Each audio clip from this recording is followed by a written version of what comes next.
Pessoal, a relação entre o governo Lula e o Congresso Nacional está cada vez mais desgastada.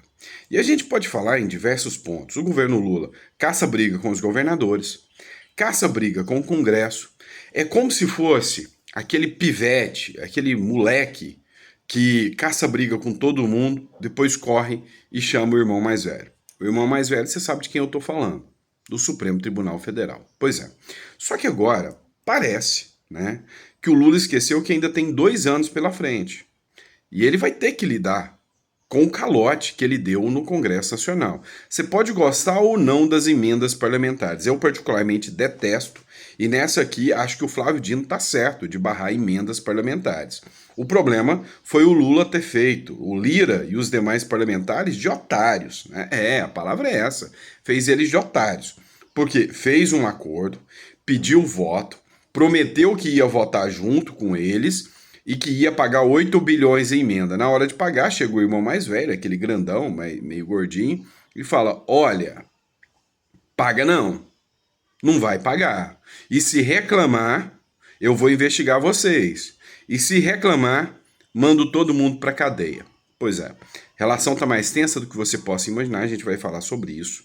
E aí tem reação do Congresso Nacional contra o governo Lula, querendo também derrubar, né, pautas do governo Lula. Será que o Congresso vai tomar coragem a essa altura do campeonato?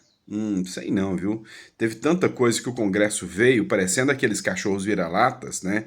Latiu, latiu, latiu, parecendo um pincher. Latiu, latiu, latiu, mas na hora H, a hora que você bate o pé, ele saía gritando. Foi o que aconteceu com o Congresso, ameaçando, nós vamos mudar, vamos mandar uma PEC contra o Supremo Tribunal Federal. Nada, tudo balela, tudo balela. E a gente vai falar sobre isso nesse editorial. Então, não esqueça de se inscrever no canal, curtir, compartilhar, isso ajuda bastante o canal. Se você puder dar uma força pra gente, eu te agradeço e te agradeço muito, tá bom? Combinado? Bora pra cima, acompanha aqui a matéria que a gente traz pra você, tá? Detalhe, o livro, né, sobre os leilões só vai estar disponível até o dia 31. Provavelmente a gente vai estar lançando outro livro depois do dia 31. Então, se você ainda não fez o download, aproveita aí para baixar o livro, tá bom? Agora vem para a tela do celular para a gente trazer um conteúdo para vocês. Pois é, pessoal, mas vamos começar mostrando para vocês que nem no Congresso a situação tá boa e nem nas ruas, né? O Lula é uma figura que dificilmente pode andar tranquilamente pelas ruas, né? Olha só essa matéria do Poder 360. Governo Lula faz 2 anos com dólar acima de R$ 6 e desaprovação recorde. Como alguém pode apostar que este governo, né, que o Lula, pode ganhar as eleições em 2026? Não faz o menor sentido. Olha só essa matéria do Poder 360, que ficou bem completinha aqui e mostra, né, que realmente a desaprovação do Lula está lá em cima. Pesquisa Poder Data mostra que o governo do presidente Lula finaliza seu 2º ano de mandato com desaprovação recorde. Hoje, 48% dizem desaprovar a administração do petista, enquanto 45% aprovam e 7% não responderam. Essas taxas são, numericamente, as piores desde o início do mandato, como mostra o gráfico na tela. Historicamente, a aprovação é maior no Nordeste e menor no Sul. O estudo de agora indica que essa tendência se mantém. Já em relação ao trabalho pessoal de Lula, também houve uma piora. A avaliação positiva, aqueles que consideram o presidente ótimo ou bom, era de 43% no início de 2023 e agora recuou para 27%. Eu sou Rafael Barbosa e para saber mais sobre essa e outras notícias, acesse o jornal digital Poder 360. Pessoal, mas a gente também não pode deixar de falar sobre a questão da segurança pública. Vocês sabem que a bandeira que eu mais defendo no Brasil, a pauta da segurança pública é a principal pauta. E a gente precisa rebater essas falácias dessa mídia marrom que fica colocando na cabeça de todo mundo que a polícia é o mal e que o bandido é a vítima da sociedade. É o seguinte, essa semana eu mencionei com vocês, num outro editorial, esta matéria aqui do Globo. Datafolha: 51% dos brasileiros afirmam ter mais medo da polícia do que confiança nela. Porcentagem é superior ao número de pessoas que disseram confiar mais na polícia do que temê-la. que representa 43% dos entrevistados. Eu garanto para vocês que se esse tipo de entrevista, né, instituto de pesquisa, que provavelmente faz essa entrevista com familiar de preso ou na porta de cadeia, se pudesse, eles falariam aqui uma pesquisa dizendo que eles que confiam muito mais no crime organizado do que na polícia, né? Só que não tem coragem de falar isso. Mas vamos rebater isso? Vamos colocar dados aqui de Goiás? Olha só, vamos mostrar uma pesquisa séria para vocês, tá? Central Goiás. Pesquisa revela que 97,8%, vamos arredondar para 98% para humilhar um pouquinho, 98% dos goianienses confiam no trabalho da Rotan. Aqui eu vou arredondar, é 98% dos goianos e não dos goianienses, é dos goianos confiam no trabalho da Rotan, confia no trabalho da Veraneio que chega, né, causando terror. A Veraneio não existe mais, vocês já sabem disso, vocês já sabem a história aí da Veraneio vascaína, né, que tocava o terror em tudo quanto é comunistinha metido a guerrilheiro aí, vocês sabem como que funciona. Mas olha só, Central Goiás. Levantamento realizado pelo Instituto Goiás Pesquisas, feito sob encomenda, revelou que 97,8% dos goianienses confiam na atuação das rondas ostensivas táticas metropolitanas, que é a Rotan, destacando uma percepção amplamente positiva da corporação. Apenas 2,2% são os petistas, tá? Pode ter certeza que é a turma petista que tem em Goiás, 2,2%. Dos entrevistados declaram não confiar no batalhão. A pesquisa, realizada entre os dias 2 e 8 de novembro de 2024, ouviu 821 pessoas da capital e foi publicada nesta quinta-feira. A sensação de segurança transmitida pela Rotan é quase unânime entre os goianienses. 98,1% afirmaram sentir-se protegidos pela presença do batalhão, enquanto apenas 1,9% relatam ter medo em relação a uma estrutura. 50,1% defendem que ela seja ampliada. 38,4% acreditam que deveria ser reformulada e 9,3% gostariam de mantê-la como está. Apenas 2,2% sugerem a sua extinção. São os petistas, tá? E aí o foda é que esse bando de sem vergonha da Left People, né? Ai, extingue a polícia militar. Mas na hora que rouba o iPhone deles para eles fazerem protestos contra o capitalismo nas redes sociais, correm para pedir ajuda da polícia, né? Bando de sem vergonha, essa é a verdade. Então, assim, eu quis mostrar para vocês duas diferenças. Uma, a pesquisa que é feita na porta da cadeia, e a outra, com a pesquisa que é feita com um cidadão de verdade, com um cidadão que caminha nas ruas, com um cidadão que vai lá para a periferia e tem medo, né, muito mais do malandrinho que vem tomar uma cervejinha, né, vai tomar uma cervejinha roubando o seu celular e você corre o risco de tomar um tiro na cabeça, do que com a polícia militar que está lá para defendê-los. Então, parabéns à Polícia Militar do Estado de Goiás e do resto do Brasil também, que apesar de tudo tem que lidar, né, com esse massacre da mídia, massacre de governadores covardes que não fortalecem a Polícia Militar, massacre, né, do judiciário contra a Polícia Militar, que trata o bandido como vítima e a Polícia Militar como bandido, tá? Então meu repúdio a isso, né, e meus parabéns à Polícia Militar em especial, a Rotan, não só goianiense, mas a Rotan de todo o Goiás. E aí, para não dizer que não falei das flores, vamos contar a história do Arthurzinho, tá? O menino amedrontado, com medo de apanhar, né, do irmão mais velho. Pois é, matéria do R7, Lira responde ao STF que emenda parlamentar é procedimento legal e legítimo. Não é não? Ah, mas não é mesmo, não é não. Vamos ser sinceros aqui, você pode até não gostar do Flávio Dino, mas você falar que o Flávio Dino está errado é mentira, é hipocrisia. O ponto é que o Flávio Dino utilizou-se politicamente de algo que é certo no momento que ele quis para enquadrar a Câmara dos Deputados, né? Ou seja, agiu politicamente, o que não é o papel do judiciário. Mas que ele agiu errado, isso a gente não pode falar. Ele agiu certo. Vamos ser hipócrita aqui não. E aí o STF veio, pressionou e o Lira, né, recuou. O presidente da Câmara dos Deputados, Arthur Lira, enviou nesta sexta-feira documento de esclarecimento ao Supremo Tribunal Federal sobre as emendas parlamentares, as chamadas RP8. Na defesa do repasse, Lira disse que o procedimento é legal e legítimo e pediu a revogação das medidas de Flávio Dino, determinadas na segunda-feira. No documento, ele defende que as emendas foram aprovadas legalmente pelas comissões.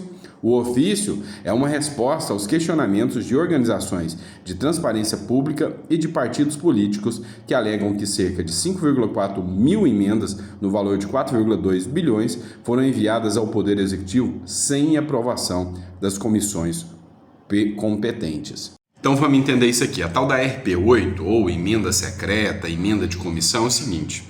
A Câmara dos Deputados, ela tem várias comissões. Nessas comissões, eu tenho ali a Comissão da Educação, a Comissão da Saúde, a Comissão da Segurança Pública.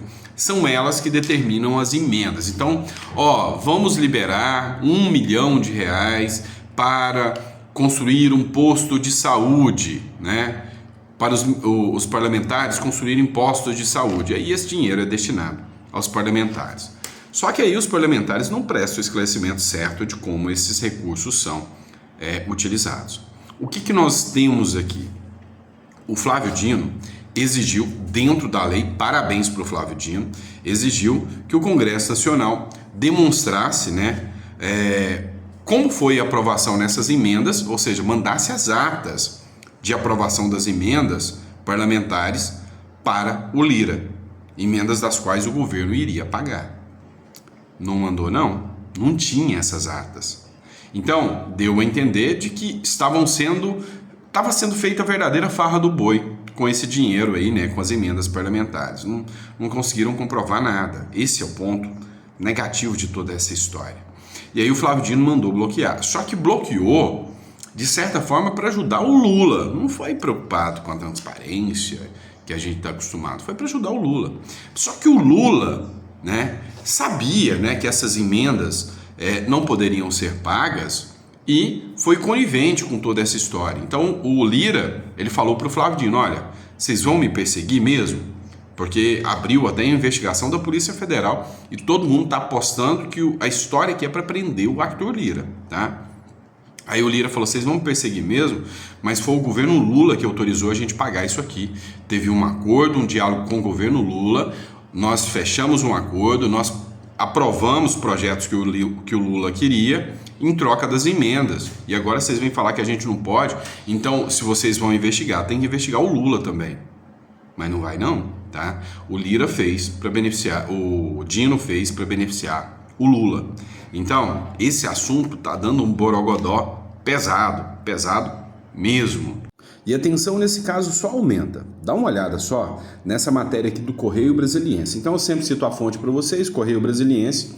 Hora de discutir a relação entre governo e Congresso. Ou seja, a situação está ficando cada vez mais tensa, E aí, o que se mostra aqui é o governo Lula vem tomando um autoritarismo cada vez maior.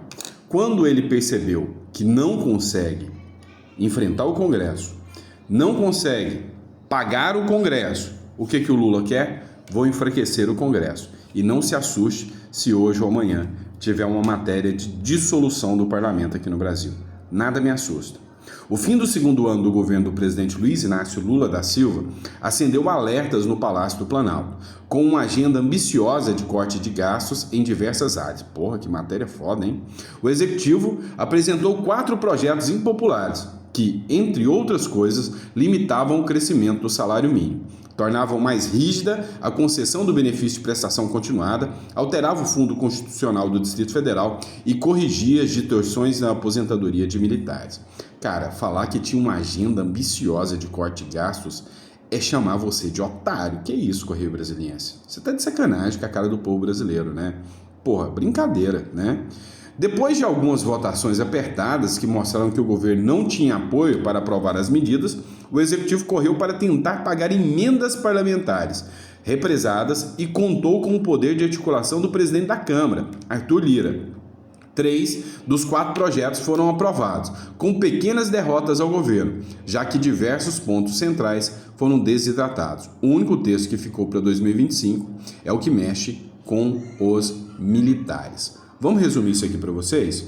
Vamos lá, segunda matéria, o Lula tinha um projeto arrojado de corte de gastos. Mentira, tinha aquela porcaria chamada de calabouço fiscal, né? De arcabouço fiscal, uma bosta, uma porcaria.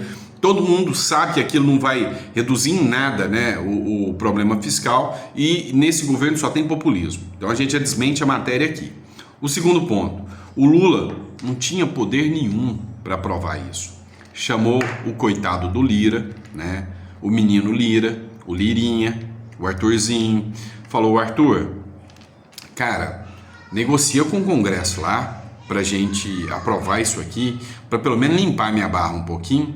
O Lira, menino inocente, que outrora era o manda-chuva que mandava em tudo, virou um menino inocente. Falou: não, Lula, então se eu aprovar, se eu correr atrás, se eu articular como um louco pra você, se eu fosse o menino de recado, depois você libera a emenda para mim? O Lula prometeu: emenda, libero, você vai ter dinheiro. O Lira correu, suou a camisa, correu, e o Arthurzinho foi de porta em porta de líder e falou: vamos aprovar, eu confio na palavra do Lula, a picanha e a cervejinha vai chegar. Tá, aprovou. Das 4, 3 foram aprovados. Inclusive, aqui deixa você, otário que está me assistindo, e o otário aqui que está falando, com o maior IVA do mundo, o maior imposto do mundo. Culpa do Lira, tá? Então, dê os seus parabéns ao Lira e ao Lula. E aí, depois que o Lira correu atrás, aprovou tudo, na hora de pagar a emenda, o Lula falou: não vou pagar, não. Como assim, Lula? Não vai pagar? Não, fala com o meu irmão mais velho, vai lá e fala com o Dino. Pois é, o Lula sambou na cabeça de otário. E quem foi o otário da história? Você já sabe quem foi o otário da história. Então, como que o Lula, né, com o poder que ele tem de persuasão, pegou um cara que era o mais poderoso do Congresso Nacional e reduziu ele a um menino, né, inocente, né, covarde, segundo palavras dos deputados, que não consegue mais peitar o STF, porque foi conivente demais, não consegue mais peitar o governo Lula, nem força para impeachment ele tem. O Lira hoje está tão fraco que tem ali 40 ou 50 pedidos de impeachment. Se o Lira quiser peitar um impeachment hoje, ele não dá conta, o STF vai lá e manda ele calar a boca, tá? Principalmente porque dizem que as emendas parlamentares, todas as investigações miram o próprio Lira. Então, a hora que o Lira abrir a boca e falar impi, no meio do caminho ele já está preso, não termina nem a frase, a palavra. Essa é a verdade. Tá bom, mas já que eu falei da polícia militar e da matéria tosca que vocês viram de que as pessoas não acreditam na polícia militar, já que eu falei da relação do Congresso extremicida com o STF e com o governo Lula, vou juntar essas duas nessa matéria do Magno Malta. Vocês estão sabendo que o Lula, nas palavras do Caiado, deu um presentão de Natal para a bandidagem, ou seja, um decreto ilegal e inconstitucional que enfraquecem a polícia militar e que deixa a bandidagem feliz da vida, porque sabe que o policial que enfrentar bandido, o policial vai preso. Esse é o resumo da coisa. Magno Malta protocola um projeto para barrar, né, o decreto do Lula.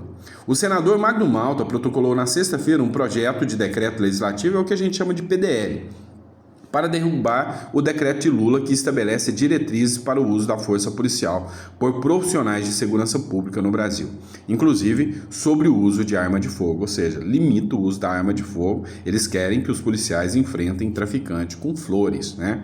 Para não dizer que eu não falei das flores.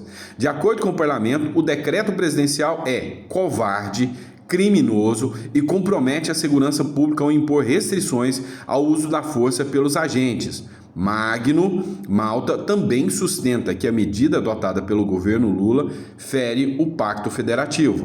100% correto o Magno Malta. Vamos mobilizar os governadores para que articulem suas bancadas no Congresso Nacional e garantam a aprovação desse PDL logo no início de 2025, afirmou o senador à coluna. O PDL apresentado visa sustar integralmente o decreto e abrir espaço para que um novo marco regulatório seja discutido no Congresso Nacional mediante audiência pública. Tá facinho de aprovar, tá facinho de derrubar o decreto do Lula, é só os governadores irem para cima, não forem covardes, né, e pressionar os deputados e senadores para aprovar esse PDL, derrubando esse decreto do Lula, que é um verdadeiro disparate, é um absurdo contra a segurança pública no Brasil. Então tem que derrubar o decreto do Lula e a forma é esse PDL, não tem outra forma. Pessoal, e é isso, tá? Então, sabe, para mim a pauta da segurança pública é uma das mais importantes. Vamos continuar falando sobre isso.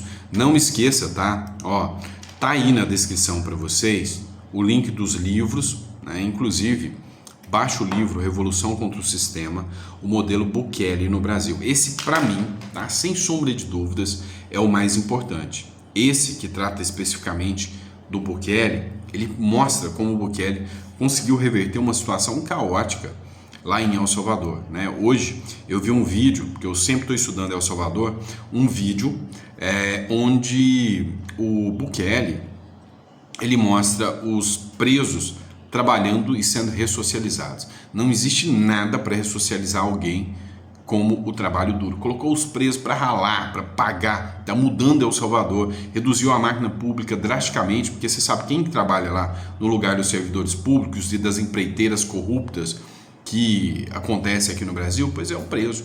O cara foi para cadeia, vai trabalhar, vai fazer asfalto, vai pintar meio-fio. Lá não é exército que pinta meio-fio, não. É o preso. Ou faz isso ou não come. Tá? Lá é diferente. Precisamos de um Bukele no Brasil. Precisamos de um Bukele no Brasil. Tá bom? Abraço, pessoal. Fica com Deus e até o próximo editorial.